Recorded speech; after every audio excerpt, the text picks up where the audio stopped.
The chicks have finally moved into the coop.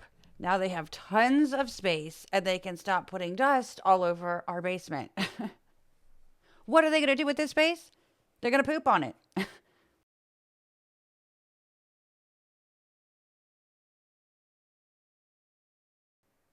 Everything was going fine. They were getting all acclimated to their new coop. And then we went to leave them. And this is what happened.